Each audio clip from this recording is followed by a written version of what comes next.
Easygoing, laid back, nothing too serious. It's pretty hard not to like a fragrance like that.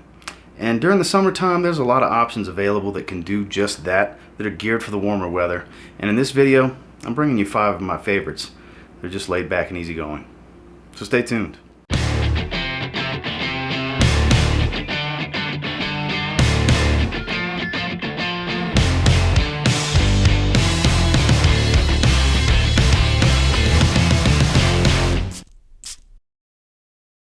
Starting with one that I'm pretty sure a lot of you are familiar with, and you'll probably agree with this as well.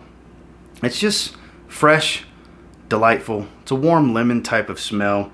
Probably the most easygoing in its own line. I'm talking about YSL, the Eau Fraiche flanker.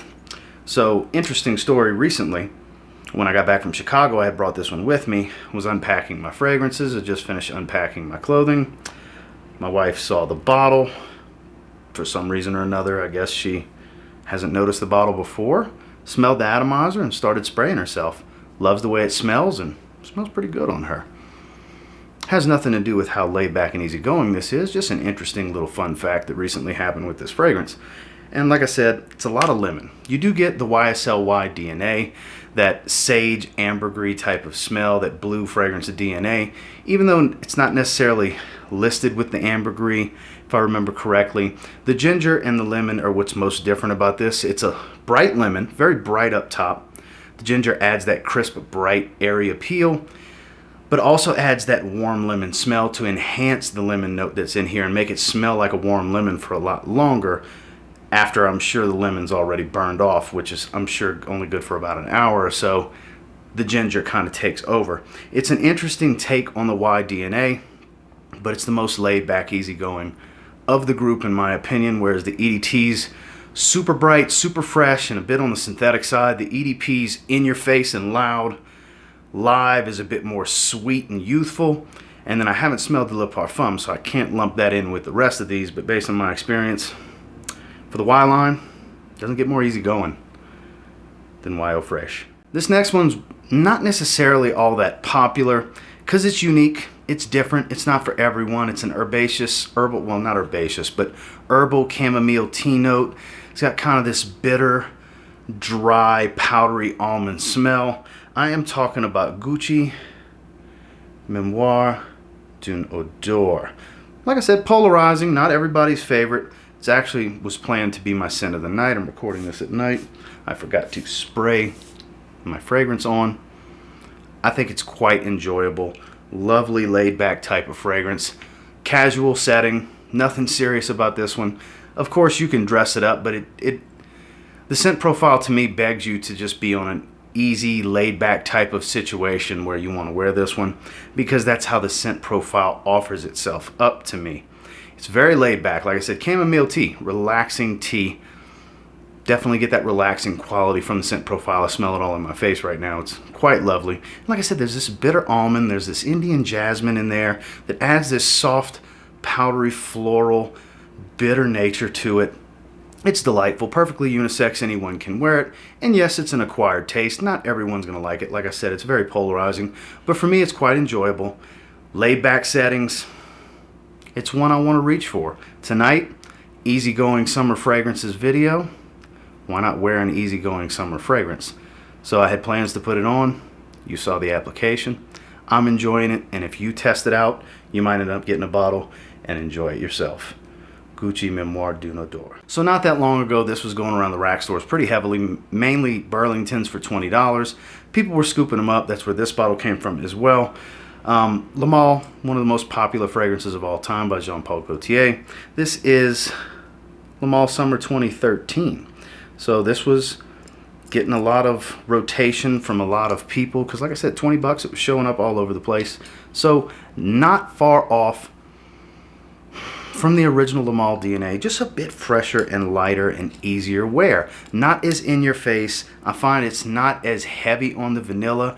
It's balanced more towards the mint and the lavender. You get more fresh and aromatic out of this one versus powdery and sweet like you do with the original. So for me, that lends it to be a lot more easygoing and laid back than the original. While, like I said, the original is not too in your face comparatively, it's much more in your face than the Summer 2013 Flanker. And it's just a joy to wear. I did spend quite a bit of time with it when I first got it. Haven't been wearing it much lately, but I definitely plan on throwing it back into the rotation because it's one I've been kind of jonesing for, if you will. Because when I get in the mood for Le Male, I didn't really have Le Male. I had fragrances that smelled similar to it, but now I have a fresher version of it that I find quite easygoing and perfect for just a casual kickback summer day. Not the greatest performer, but not the worst either. 5-ish hours type of range longevity. Pretty heavy in the first hour and a half. I have gotten a few compliments from this one, while not some big compliment magnet at the same time.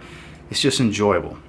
If you like minty, lavender freshness with a little touch of vanilla, you might like Le Male Summer 2013. This next one, while technically a clone, which may surprise you that it's in this video, it's such a well done clone. I'm interested to see what the original smells like because Niche for All's version of Fragrance du Bois London Oud is absolutely delightful. It's called Sea Mint. This has been getting all the love from those that know about it, and I wore it today. It was actually my scent of the day.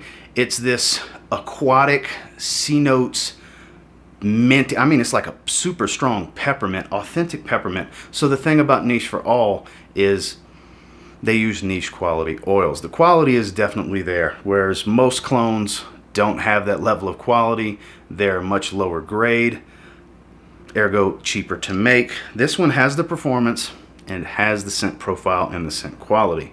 So quite enjoyable. Like I said, it's been getting a lot of love. I've been seeing a lot of posts of it on Instagram from channels, from enthusiasts, from fragrance lovers, all, of all shapes, sizes, all over the world. And I see why. It was part of a 3-pack that I did get. They did send that to me for review not long ago. I had only wore Pineapple Oak, so I'd been wanting to wear this one. And I gotta say, it's definitely the best one of the 3 that I have. I understand why it's so popular. It's just really good. If you were looking to try something from Niche for All, I would say this is one of their must-tries because, like I said, it's a peppermint aquatic. It's quite lovely. It's unique. The oud that's in there, I really don't get much of it until I get further in the dry down. It does have a warm woods type of smell. Nothing medicinal or barnyard here. I don't get any of that. It does help warm it up just a touch, but there is a nice floral heart here with the sea notes. And like I said, you get that strong peppermint up top that never seems to completely go away. It pretty much stays for the life of the fragrance with me. So it's not, like I said, this fits the video because it's not real serious. It's really relaxing and laid back. Because of the blend, it's really just a cool cat type of fragrance. That's kind of how I view this one. It doesn't strike me as something to dress up. I had a very casual day. It fit the mood. It really works. It works for this situation and this topic. Laid back summer's day, Niche for All, Sea Mint, their version of Fragrance du Bois London Oud. It's quite nice. Last is a recent acquisition to the collection that I have just been loving spending time with. I will be wearing it again in the next several days. I just wore it last week. It's delightful. It's ROJA Parfums, Oceania. This stuff, man, this is probably the least serious or the least dressy, I think is the best way to put it. ROJA Parfums fragrance that I have. I now have Oligarch. I have Bergdorf Goodman. I have Burlington 1819. I have the entire Parfum Cologne collection. This is the most casual of them. More casual than Elysium. More casual than Vetiver. Just delightful. How ROJA Dove managed to create this to give an aquatic smell with nothing watery, no heavy crazy ambergris, no aquatic notes, no sea notes, nothing like that. Citruses, florals, and woods created this delightful concoction. It's delightful. It really is. It's not a heavy wear. This is one of those fragrances that is not in your face. Most of the ROJA Parfums fragrances, at least all the ones I've tried, are very strong performers. They're usually a bit on the easier side to smell is what I'll say. Not all of them are beast mode, but very, very strong present scent profiles that push off of the skin for several hours. This, a bit more subdued and subtle, light, airy, ozonic. It can get out there and grab somebody if they're downwind from you or in a well-circulated room. A couple feet out, yeah, they'll be able to smell you, but this is just one of those easygoing, laid-back type of fragrances. Just on a quality level a bit higher than most. because it's a ROJA Parfums fragrance. Very lovely, quite long lasting for how light of a profile it actually is. It's very enjoyable. I can't help but get in a good mood when I smell this fragrance. Probably the most easygoing in this video. It's ROJA Parfums, OCEANIA. Well, that's the 5 I have for you, and until next time, do me a real quick favor, go ahead and like, comment, subscribe, because I do appreciate all the feedback. I love hearing from you guys. Do you have any of these 5? Do you find that Gucci fragrance polarizing? Do you not like it? Like I said, not everybody's a fan of it. I happen to enjoy it. I smelled it when it first came out. Later, when I found it at a rack store, I didn't hesitate to buy it because I did enjoy it the one time I tested it at a Macy's. The rest of these, all quite enjoyable. All fragrances that have been heavy in the rotation at one point or are recent and they're starting to get into the rotation a bit heavier. And until next time, I will say, if you get your hands on any of these 5, you give them a spray now, you might end up thanking me later. Have a good one, guys.